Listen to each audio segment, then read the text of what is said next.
மதுரை வைகை ஆற்றில் மருத்துவ கழிவுநீர் கலப்பது தொடர்பாக மதுரை மாவட்ட ஆட்சியர் பதிலளிக்க உத்தரவு பிறப்பிக்கப்பட்டுள்ளது.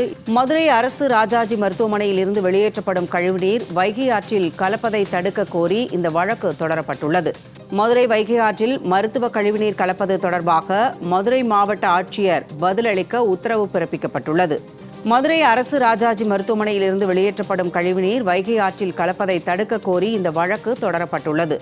இது தொடர்பான கூடுதல் விவரங்களுடன் எமது செய்தியாளர் சல்மான் இணைக்கிறார். சல்மான், இது பற்றி விவரமா பதிவு செய்யுங்க. மதுரையைச் சேர்ந்த வைகை நதிகள் மக்கள் இயக்க நிறுவனர் வைகை ராஜன் என்பவர் உயர்நீதிமன்ற மதுரை கிளையில் ஒரு பொதுநல மனு ஒன்று தாக்கல் செய்திருக்கிறார். இந்த மனுவில் மதுரை தேனி மாவட்டம் அரசநாடு பகுதியிலிருந்து வைகை ஆறில் உற்பத்தியாகி மதுரை, தேனி, சிவகங்கை, ராமநாதபுரம் உள்ளிட்ட மாவட்டங்களில் விவசாயத்திற்கு வைகை ஆறு அதிக அளவிற்காக அந்த நீரானது பயன்படுத்தப்படுகிறது.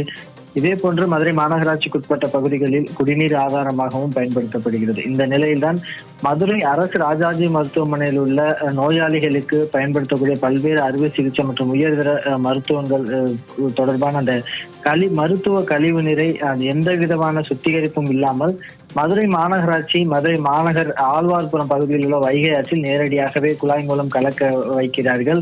இதனால் சுற்றுச்சூழல் மாசடைவதோடு பொதுமக்களும் கால்நடைகளும் ஆபத்தை விளைவிக்கக்கூடிய ஒரு தொற்று நோய் பரவும் அபாயம் இருப்பதாக கூறி, இதனால் மதுரை அரசு ராஜாஜி மருத்துவமனை மருத்துவ கழிவை மதுரை மாநகராட்சி நேரடியாக குழாய் மூலம் வைகை ஆற்றில் கலப்பதை தடுக்க உத்தரவிட வேண்டும் என அந்த மனுவில் குறிப்பிட்டிருந்தார். இந்த மனுவானது நீதிபதிகள் GR சுவாமிநாதன் மற்றும் நீதிபதிகள் புகழேந்தி ஆகிய அமர்வு முன்பாக இன்று விசாரணைக்கு வந்த பொழுது வழக்கு குறித்து பொதுப்பணித்துறை செயலாளர் மற்றும் மதுரை மாவட்ட ஆட்சியர், மதுரை மாநகராட்சி ஆணையாளர் உள்ளிட்டோர் பதிலளிக்க உத்தரவிட்டு வழக்கின் அடுத்த கட்ட விசாரணையில் ஜூன் மாதம் முதல் வாரத்திற்கு ஒத்திவைத்து நீதிபதிகள் உத்தரவிட்டிருக்கிறார்கள். மதுரை அரசு ராஜாஜி மருத்துவமனையை பொறுத்தமட்டிலும் நாள்தோறும் 6000 பேர் புறநோயாளிகளும் 3500 பேர் உள்நோயாளிகளும் இருக்கக்கூடிய சூழலில் அங்கு பயன்படுத்தக்கூடிய அந்த நீர் முழுவதுமாக மருத்துவ கழிவு நீராக வைகை ஆற்றில் கலப்பதற்கு எதிராக தொடரப்பட்ட வழக்கை இதுபோன்று பொதுப்பணித்துறை செயலாளர் உரிய விளக்கம் அளிக்க கோரி நீதிமன்றம் உத்தரவை பிறப்பித்து ஜூன் மாதத்திற்கு அந்த வழக்கை ஒத்திவைத்திருக்கிறது. ஜெயா, கூடுதல் விவரங்களுக்கு நன்றி சல்மான்.